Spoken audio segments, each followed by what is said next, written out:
சிம்மராசியினருக்கு மார்கழி மாதம் சூரிய பகவான் பஞ்சமஸ்தானத்தில் அமர்ந்து பலனளிக்க இருக்கிறார்.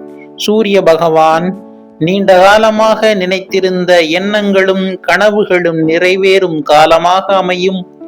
குடும்ப உறவுகளாலும் புத்திரர்களாலும் நன்மைகள் வந்து சேரும். எதிர்கால வாழ்க்கைக்கு தேவையான திட்டமிடல்கள் முயற்சிகள் தற்காலம் பலனளிக்கும். புத்திரர்களுக்கு தேவையான அனைத்து காரியங்களில் நல் முன்னேற்றமும் நன்மையும் உண்டாகும்.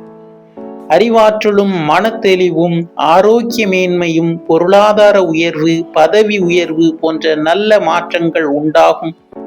குடும்ப விவகாரங்களை மற்றவர்களிடம் பகிராமல் விவாதிக்காமலும் இருப்பது மற்றும் இரகசியங்களை காப்பது நல்லது.